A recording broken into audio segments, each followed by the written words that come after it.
The moment I stepped through the front door, my heart sank. There stood Edna, my mother-in-law, with her suitcases packed and a smug look on her face. I knew this day would come, but I never expected it to be so soon. "Naomi, your worthless existence is over. Neil doesn't need a useless wife who claims to work. From now on, I'll take care of my son," Edna declared, her voice dripping with disdain. I felt the anger rising within me. "This is my home too, and I work hard every day, Edna. You can't just—" She cut me off, thrusting a stack of papers into my hands. "Don't lie. Sign these papers and leave while I make this place worthy of my family." My eyes widened as I realized what I was holding.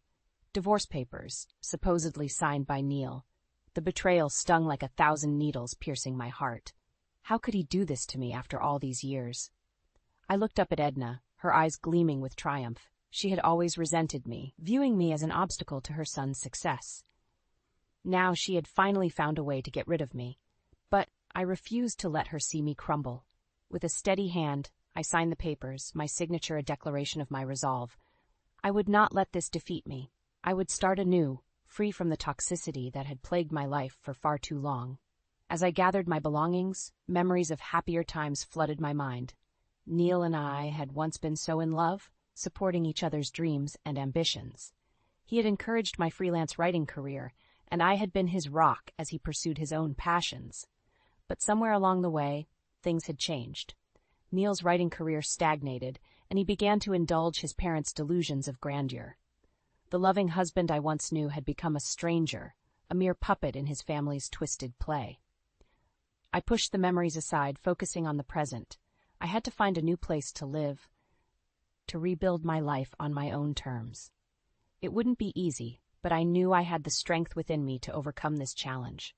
As I stepped out of the house, I caught a glimpse of Edna's smug smile. She thought she had won, but little did she know that this was just the beginning of my journey.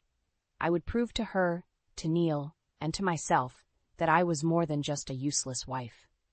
With each step, I felt a newfound sense of purpose. The road ahead was uncertain, but I was ready to face it head-on. I had spent too many years living in the shadows of others' expectations. Now, it was time for me to reclaim my life and find the happiness I deserved. As I walked away from the house that had once been my home, I couldn't help but feel a twinge of sadness. But I knew that this was not the end, but rather the start of a new chapter. A chapter where I would be the author of my own story, free from the chains of the past. With a deep breath, I stepped into the unknown, ready to embrace the challenges and triumphs that lay ahead. This was my time to shine, and nothing, not even Edna's cruelty or Neil's betrayal, could stop me now. As I settled into the driver's seat of my car, the weight of the past few hours crashed down on me.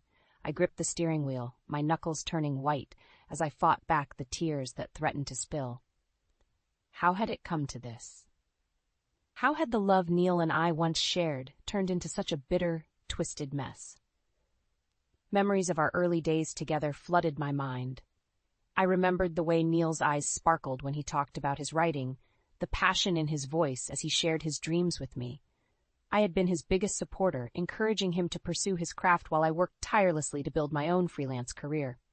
We had been a team, a partnership built on love and mutual respect. But somewhere along the way, things had changed. Neil's writing career had stagnated, and he had become increasingly distant, spending more and more time trying to please his parents. I had tried to be understanding, to be supportive, but Edna's constant meddling and Neil's growing resentment had taken their toll. The once loving husband I knew had become a stranger, a shell of the man I had fallen in love with. As I drove through the familiar streets of our neighborhood, I couldn't help but wonder what had gone wrong. Had I not been enough? Had I not loved him enough, supported him enough? But deep down, I knew the truth. It wasn't about me. It was about Neil's inability to stand up to his parents, to assert himself and fight for our marriage. He had chosen to indulge their delusions, to prioritize their expectations over our relationship. The realization hit me like a ton of bricks. I had to move on, to find a new place to live and start over. I couldn't continue to live in a house where I was constantly belittled and undermined, where my own husband had betrayed me so deeply. I pulled into the parking lot of a local coffee shop, needing a moment to gather my thoughts. As I sat there, sipping on a steaming cup of coffee, I felt a newfound sense of determination wash over me. I would not let this defeat me. I would rise above the pain and the betrayal, and I would build a new life for myself. I pulled out my phone and started searching for apartments in the area. It wouldn't be easy, starting over at my age, but I knew I had the strength within me to do it. I had spent too many years living in the shadows of others' expectations. It was time for me to step into the light and reclaim my life. As I scrolled through the listings, a sense of excitement began to build within me. This was my chance to start fresh, to create a home that was truly my own. A place where I could be myself, free from the constant judgment and criticism of my in-laws. I knew there would be challenges ahead. I would have to face the reality of Neil's betrayal and the disdain of his family. But I was ready. I had spent too many years silently enduring their abuse, and I refused to do it any longer. With a newfound sense of purpose, I finished my coffee and headed back to the car. I had a lot of work ahead of me, but I was ready to face it head on. This was my time to shine, to prove to myself and to the world that I was more than just a useless wife. As I drove away from the coffee shop, I felt a weight lift off my shoulders. The road ahead was uncertain, but for the first time in a long time, I felt hopeful. I was ready to embrace the challenges and triumphs that lay ahead, to write the next chapter of my life on my own terms. The days following my departure from the house I once called home were a whirlwind of emotions. I threw myself into my work, determined to prove to myself and everyone else that I was more than just a useless wife.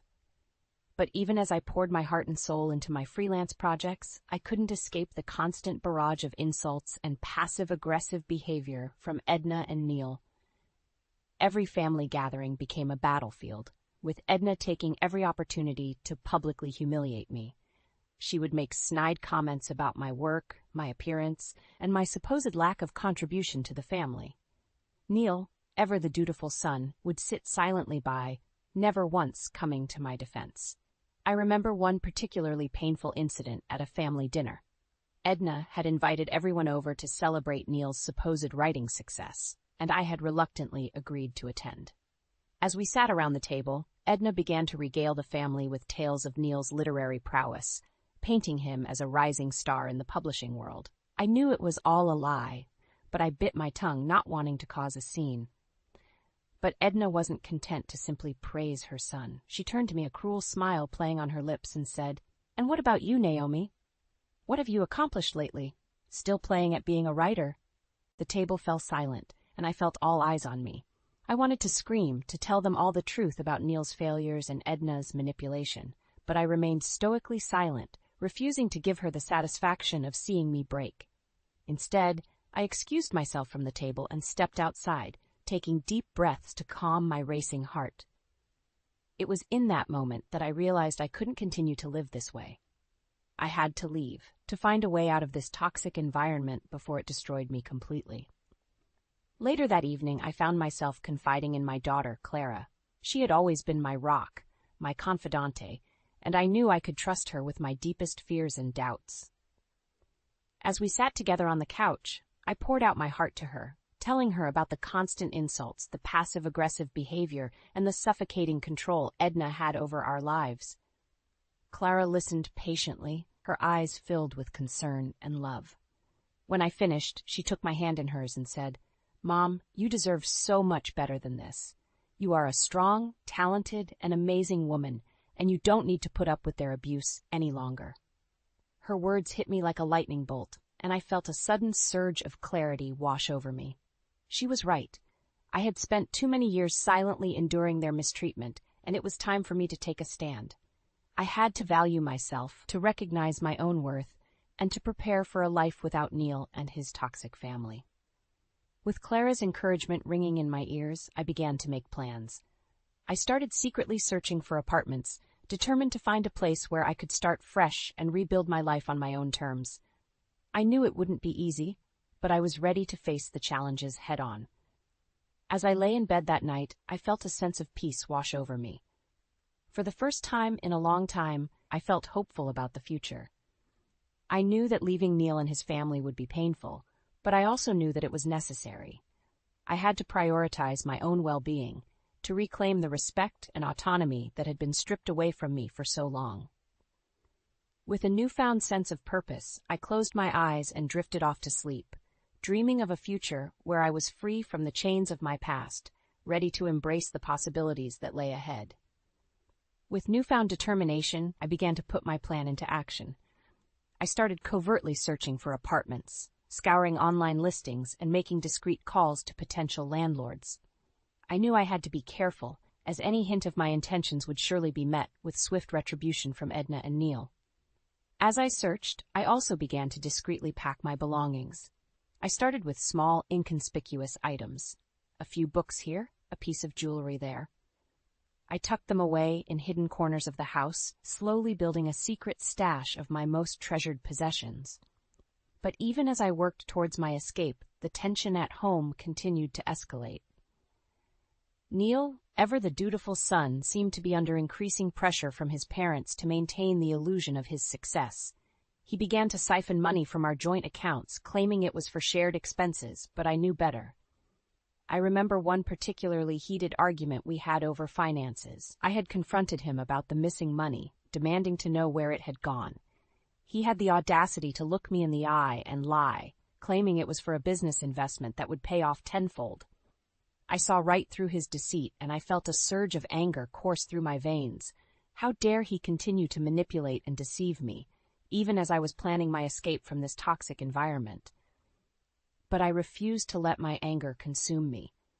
Instead, I channeled it into a quiet, steely resolve. I would not let Neil or his family break me. I would regain the respect and autonomy that had been stripped away from me, no matter the cost. As the days turned into weeks, I continued to search for my new home in secret. I attended apartment viewings under the guise of running errands, always careful to cover my tracks. I knew that if Edna or Neil caught wind of my plans, they would stop at nothing to keep me under their control. Finally, after weeks of searching, I found the perfect place. It was a small, cozy apartment in a quiet neighborhood, far from the suffocating influence of my in-laws. I signed the lease with a sense of triumph, knowing that I was one step closer to my freedom. But even as I celebrated this small victory, I knew that the hardest part was yet to come. I had to find a way to leave without triggering a prolonged fight with Edna and Neil. I knew they would not let me go easily, and I had to be strategic in my departure. That's when fate seemed to intervene. Edna, in her never-ending quest to control every aspect of our lives, began to pressure me to sign the divorce papers once again. She cornered me one evening, thrusting the papers in my face and demanding that I end this farce of a marriage once and for all. In that moment, I saw my opportunity. I agreed to sign the papers, but on one condition, that I be allowed to leave immediately, without any further interference from her or Neil. Edna, so eager to be rid of me, readily agreed. And so, with a sense of both relief and trepidation, I signed my name on the dotted line. I felt a weight lift off my shoulders, knowing that I was finally free from the legal bonds that had tied me to Neil and his family for so long. But even as I celebrated this small victory, I knew that the real challenge lay ahead. I had to gather my belongings and make my escape before Edna or Neil could change their minds. I had to be strong, to rely on the quiet strength that had sustained me through all these years of silent battles. With a deep breath, I began to pack my bags, ready to embark on the next chapter of my life. A chapter filled with uncertainty, yes, but also with the promise of a brighter future, free from the chains of my past. The day I moved into my new apartment was a day I will never forget.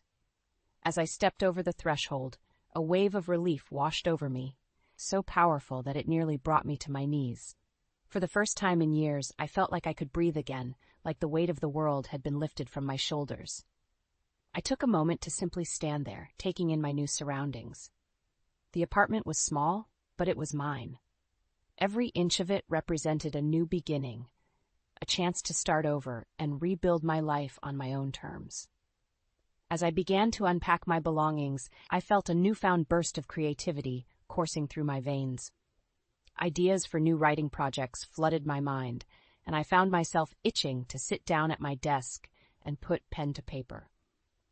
It was as if the act of leaving behind the toxic environment of my old life had unlocked something within me, something that had been dormant for far too long. Over the next few days, I threw myself into my work with a passion I hadn't felt in years. I wrote for hours on end, pouring my heart and soul into every word. I took breaks only to eat, sleep, and occasionally chat with my new neighbor, Grace, who had quickly become a source of support and friendship. Grace was a kind, empathetic woman who seemed to understand the struggles I was going through without me even having to say a word. She would often invite me over for tea and conversation, and I found myself opening up to her in ways I never had with anyone before. As I settled into my new life, I began to rediscover the joy of living independently. I relished the freedom to make my own choices, to come and go as I pleased without fear of judgment or criticism. I took long walks in the park, explored new cafes and bookstores, and even started attending a weekly writing group at the local library. For the first time in a long time, I felt like I was truly living, rather than simply existing. I was no longer defined by my role as Neil's wife or Edna's punching bag. I was Naomi, a strong, capable woman with a bright future ahead of her. But even as I reveled in my newfound independence, I couldn't shake the feeling that the other shoe was about to drop. I had spent so many years living under the oppressive thumb of my in-laws that a part of me was still waiting for them to come barging back into my life, demanding that I return to my old ways. And then, 3 days into my fresh start, the phone rang. I picked it up, expecting it to be Clara or perhaps a new client, but the voice on the other end of the line made my blood run cold. It was Neil, and he was in a panic. He spoke rapidly, his words tumbling over each other in a frantic jumble. From what I could gather, his family was in the midst of a financial crisis, and the carefully crafted facade of his success had come crashing down around them. I listened in stunned silence as he begged me to come back, to help him pick up the pieces of the life he had so carelessly shattered. But even as a part of me ached for the man I had once loved, I knew that I could never go back to that life. I had worked too hard, come too far, to let myself be dragged back into the darkness. With a heavy heart, I told Neil that I couldn't help him, that he needed to face the consequences of his actions on his own. And then, with a sense of finality, I hung up the phone, severing the last tie to my old life. As I sat there in the silence of my new apartment, I felt a sense of peace wash over me. I knew that the road ahead would not be easy, but I also knew that I had the strength within me to face whatever challenges lay ahead. I was ready to embrace my new life, to chase my dreams, and build a future filled with love, laughter, and endless possibility. The days following Neil's frantic phone call were a whirlwind of emotions. I tried to focus on my work, to lose myself in the joy of writing and the comfort of my new life, but his words kept echoing in my mind, refusing to be silenced. It wasn't until a week later that I learned the full extent of the crisis that had befallen my former family. Grace, my ever-vigilant neighbor, had heard through the grapevine that Neil's parents had lost everything. They had quit their jobs, believing in the fiction of their son's success, and now found themselves destitute and desperate. I couldn't help but feel a twinge of sympathy for them, despite all the pain they had caused me over the years. To have your entire world come crashing down around you, to realize that the life you had built was nothing more than a house of cards. I couldn't imagine the devastation they must have felt. But even as I grappled with these conflicting emotions, the phone calls from Neil continued. Each time, his voice grew more desperate, more unhinged. He begged me to come back, to help him pick up the pieces of the life he had so carelessly shattered. "Naomi, they think I'm a successful writer," he pleaded, his voice cracking with emotion. "They won't stop until you come back." I felt my resolve wavering, the old habits of a lifetime threatening to pull me back into the darkness. But then I remembered all the pain and humiliation I had endured at the hands of Neil and his family, all the years I had spent silently suffering under their oppressive rule. "I won't be part of your lies anymore," I said firmly, my voice steady despite the tremor in my hands. "You need to face the consequences of your actions." There was a long silence on the other end of the line, broken only by the sound of Neil's ragged breathing. And then, with a click, the call disconnected, leaving me alone with my thoughts once more. In the days that followed, I threw myself into my work with renewed vigor. I wrote like a woman possessed, pouring all of my pain and anger and hope onto the page. I attended writing workshops and networking events, determined to build a new life for myself, one that was entirely my own. And slowly but surely, I began to heal. The wounds of the past would always be with me, but they no longer defined me. I was no longer Naomi the victim, Naomi the punching bag. I was Naomi the survivor, Naomi the thriver. But even as I embraced this new chapter of my life, I couldn't help but wonder about Neil and his family. What had become of them in the wake of their own destruction? Had they found a way to pick up the pieces, to start anew? It wasn't until months later that I learned the truth. Grace, ever the gossip, had heard through a friend of a friend that Neil and his parents had moved into a small, run-down apartment on the outskirts of town. They were barely scraping by, their once proud lives reduced to a shambles. I felt a strange sense of vindication at the news, a quiet satisfaction in knowing that they were finally facing the consequences of their actions. But even as I reveled in this small victory, I knew that I could never truly take pleasure in their downfall. For me, the true revenge was in living well, in building a life that was entirely my own.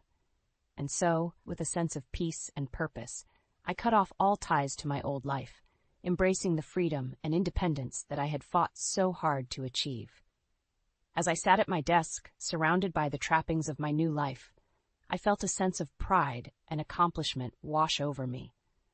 I had confronted the demons of my past and emerged stronger, more resilient than ever before. And now, with the world at my feet and the future stretching out before me, I knew that anything was possible. As the months passed, I settled into my new life with a sense of peace and contentment that I hadn't felt in years.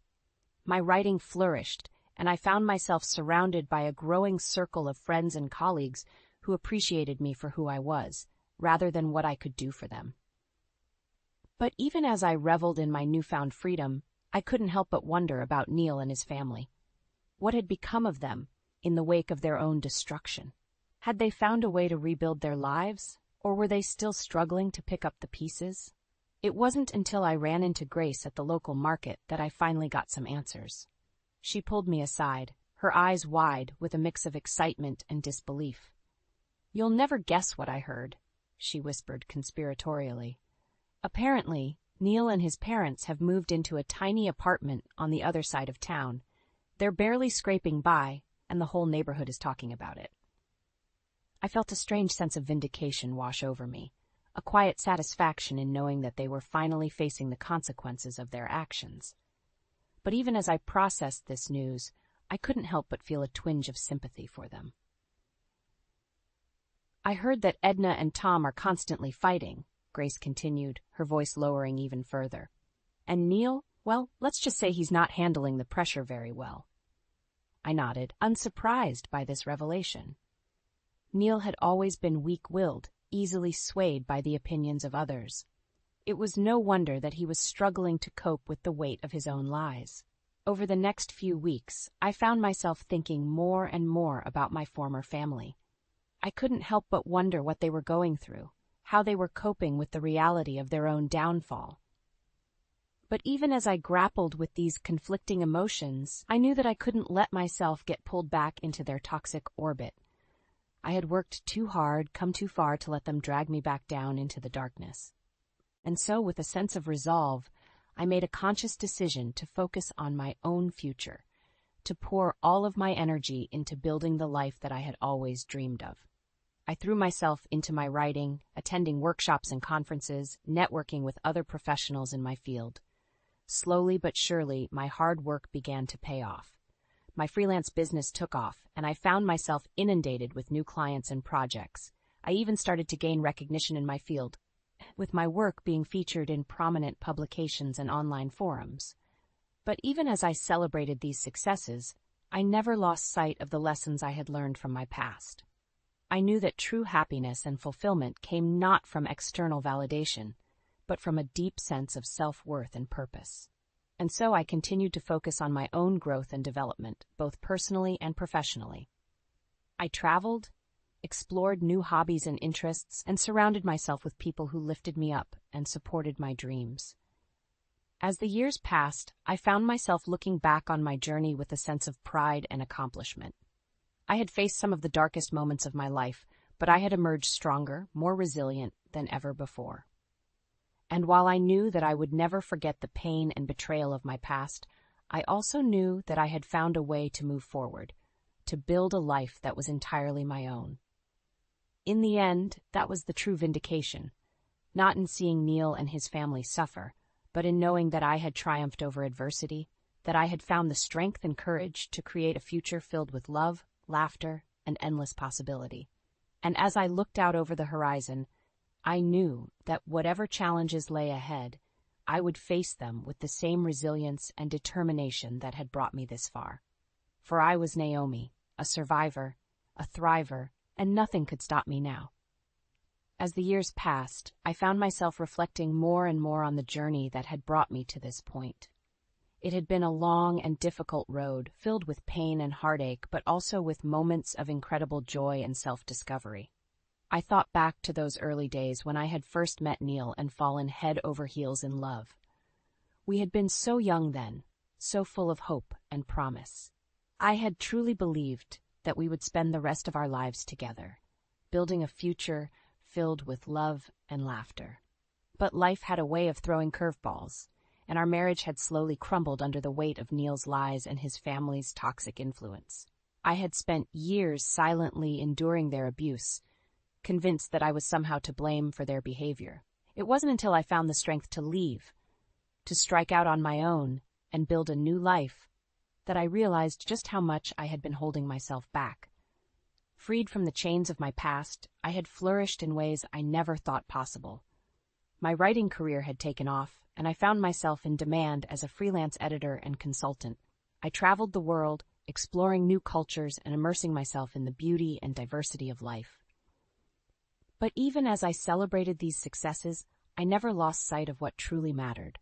My daughter, Clara, remained my rock, my constant source of love and support. And as she built her own family, I found myself cherishing every moment I could spend with her and my grandchildren. It was during one of these visits that I found myself reflecting on the true meaning of resilience. Clara and I were sitting in her backyard, watching her children play on the grass. The sun was setting, casting a warm glow over everything, and I felt a sense of peace wash over me. "You know, Mom," Clara said softly, turning to me with a smile, "I've been thinking a lot about everything you've been through, and I just wanted to say how proud I am of you." I felt tears prick at the corners of my eyes, and I reached out to take her hand in mine. "Thank you, sweetheart," I said, my voice thick with emotion. "But I couldn't have done it without you. You've been my strength, my guiding light through all of this." Clara squeezed my hand, her eyes shining with love and admiration. "You give me too much credit," she said with a laugh. "You're the one who had the courage to leave, to start over and build a new life. That takes a special kind of strength, Mom. A strength that I hope I can pass on to my own children." I nodded, feeling a sense of pride swell in my chest. Clara was right. I had faced some of the darkest moments of my life, but I had emerged stronger, more resilient than ever before. And that was a legacy worth passing on, a gift that I could give to my grandchildren and all the generations to come. As the sun dipped below the horizon and the stars began to twinkle in the sky, I felt a sense of peace wash over me. I knew that there would be more challenges ahead, more obstacles to overcome. But I also knew that I had the strength within me to face them head-on, to keep moving forward no matter what life threw my way. And so as I sat there in the twilight, surrounded by the love and laughter of my family, I made a silent promise to myself. I would continue to live my life with resilience and self-worth, cherishing my autonomy and independence. I would be a role model for my grandchildren, showing them that it was never too late to start over, to build a life filled with purpose and meaning. For I was Naomi, a survivor, a thriver, and nothing could stop me now. I had conquered the trials of my past, and I was ready to embrace a future filled with endless possibility, anchored by the unshakable strength of my own resilience.